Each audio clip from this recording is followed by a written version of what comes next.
Gedig 10 is Die Nuwe Kind van Pieter Strauss.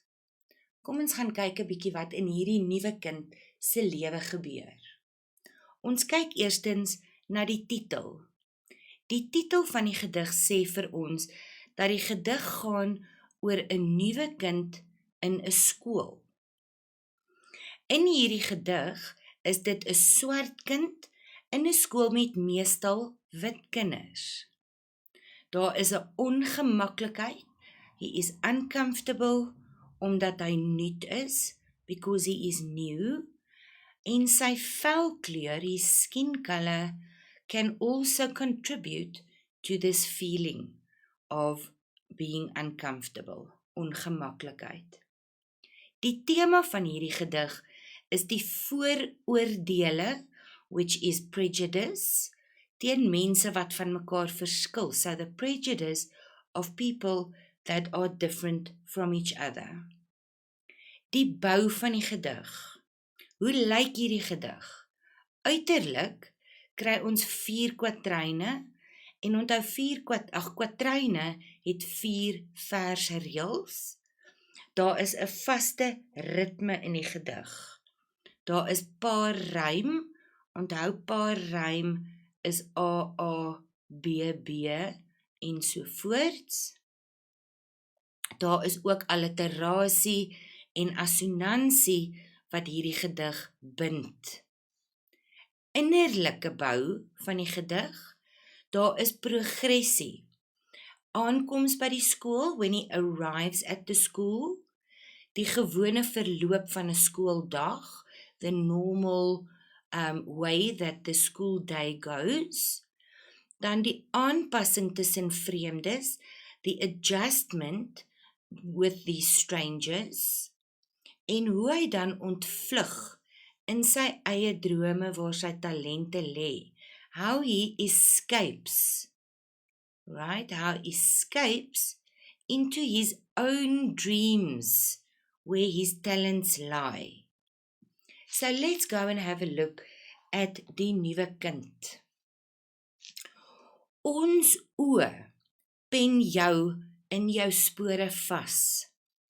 Die nuwe kind hier in ons klas, in ons skooldrag, langs ons meneer, jou hare volgens die reëls geskeer.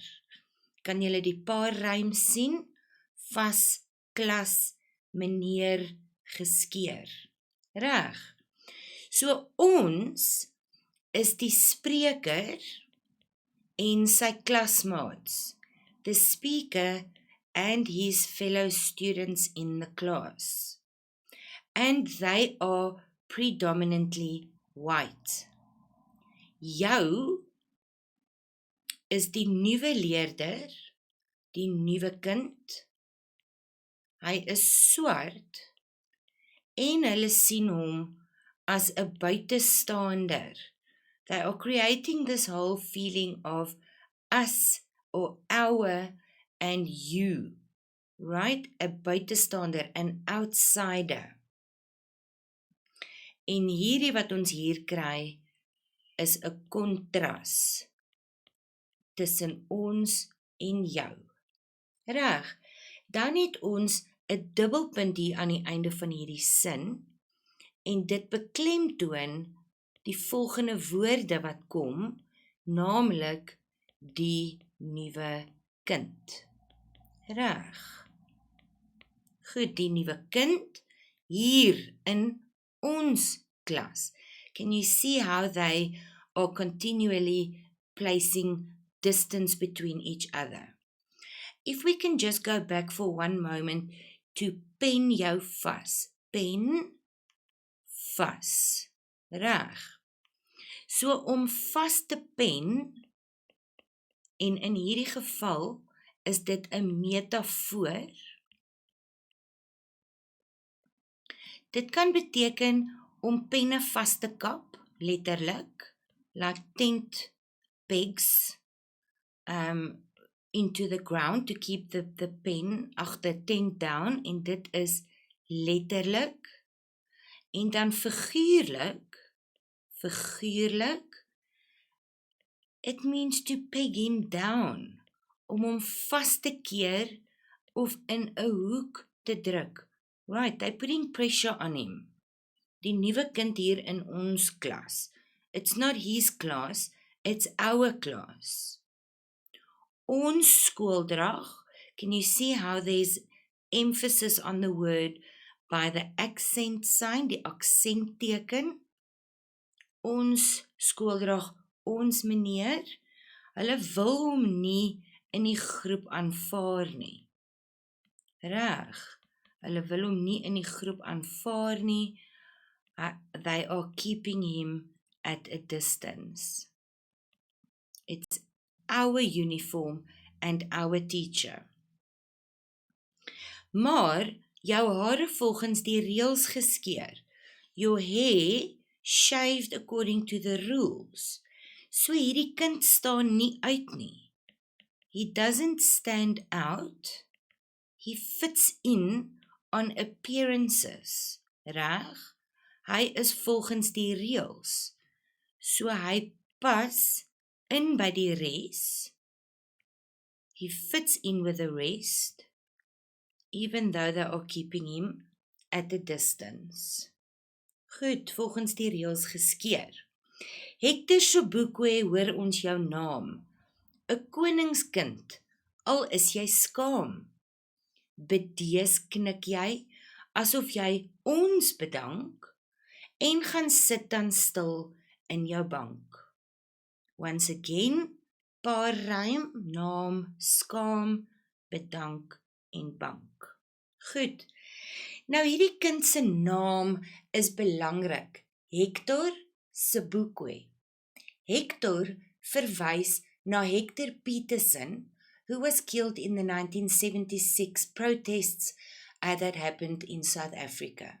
So that's where the name Hector comes from.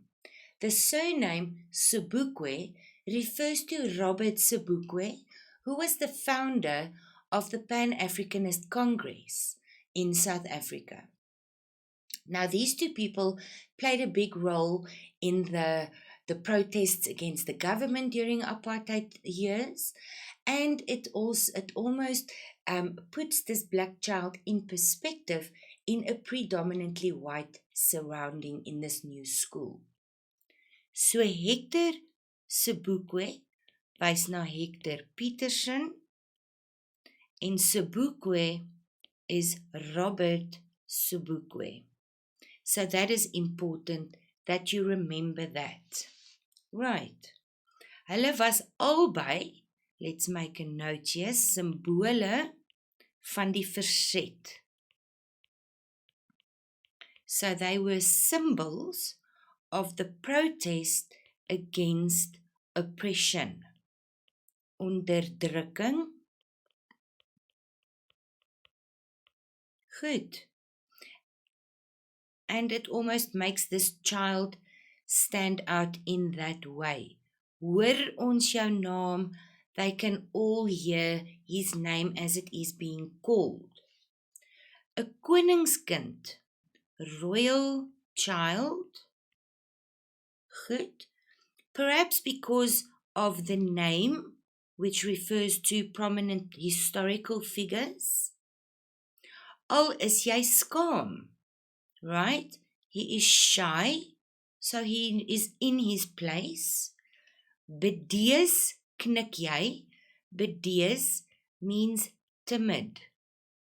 And this part here, bedees knik jy, is 'n voorbeeld van inversie. Right? This is where we change the word order of a sentence. It should be jy knik bedees. But now they start the sentence with bedees to put the emphasis on the word that this child is not arrogant. He is timid. Knik jy, he just nods his head. He doesn't say anything. Asof jy ons bedank, as if you are thanking us. En gaan sit dan stil in jou bank. Then he goes and he sits down without saying anything. Strofe 3. Uit 'n Tupperware bakkie soos dit hoort, eet jy pauses jou snytjies brood. Maar eenkant, alleen, onder 'n boom, gaan staan jy dan en droom.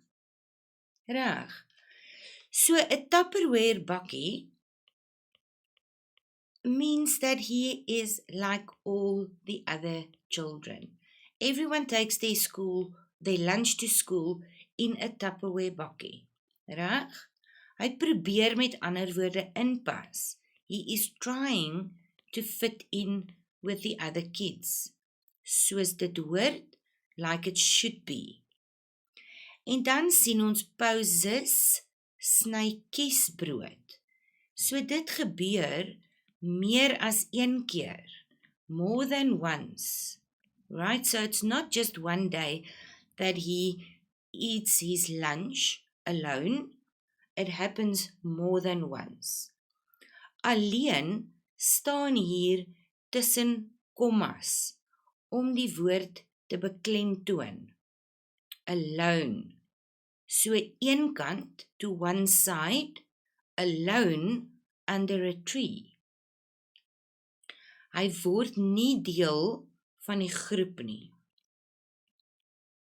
And because this happens more than once, it emphasizes the fact that he stays by himself and he is unhappy about it. Hy is ongelukkig daaroor. Gaan staan jy dan en droom, so he stands under a tree and he is dreaming. So waarvan droom hy? Miskien droom hy van die vorige skool. Maybe he dreams about his previous school. Or, as we'll see in the next stanza, van die kunswerke wat hy gaan skep. The artworks that he is going to make. Reg. So, in this stanza we see how alone he is. And so the day has progressed from the beginning of the school day. As he arrived at the school in the class, his name was announced, and then it was break, and then we'll see in the next stanza how the day develops further. In strofe 4. In die kunsklas word jou pen 'n mas. Hys die prentjieseile uit jou ribbekas. Vaar jy weg oor wit papier, die toekoms in, nog ver van hier. Reg. So in die kunsklas hoef hy nie te probeer inpas nie.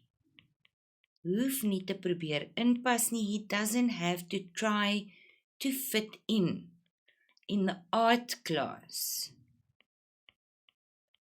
Reg? So this is in the art class. He's obviously very artistic. Hy hoef nie te probeer inpas nie. Sy kunswerke voer hom weg na 'n ander wêreld. So his pen becomes a mast, right? Hy is die prentjieseile hoisting the picture, if I'm translating this directly, picture sails. So can you see what's happening here? Mast and sails. So we have a little boat here. Let's try and draw a little boat. There we go. I think that looks like a boat. Reg, hy is die prentjieseile uit jou ribbekas. Goed. So dit kom uit sy hart uit. The pictures that he draws is from his heart. Hy stort sy hart uit op papier. He pours his heart out onto the paper. In these artworks, because he doesn't have to pretend and he doesn't have to focus on being alone. Hy teken 'n seilboot, 'n seilboot wat wegvaar. Reg? Vaar jy weg? So he is going away. Oor wit papier. Dit is hoe hy die prentjie teken. En dit laat hom droom oor die toekoms. So hy droom oor die toekoms waar hy homself kan wees. Goed, waar hy kan vry word, where he can become free from the new school. Van die nuwe skool waar hy nie tuis is nie. Where he feels like he does not belong. Reg. Hierdie hele strofe is 'n metafoor. So the whole stanza is a metaphor wat sy ontsnappingsroete, his escape route, it describes his escape route from all of this uncomfortableness. And in the art class, he can let himself go. He lets go. Hy leef hom uit. Right? So he gives outing to his talents. En ons het gesê uit jou ribbekas is uit sy hart uit. En dan sê dit die toekoms in nog ver van hier. Still far from here. En hierdie ellips sê vir ons dat die nuwe kind se drome word verder gevoer. His dreams are taken further to things that we don't yet know. So dit word verder gevoer na dinge wat nog moet gebeur. Things that still need to happen. Reg, die toekoms in nog ver van hier. En dit is dan die nuwe kind. I hope that you haven't felt like that in a new school, and I wish you all the best. Dankie.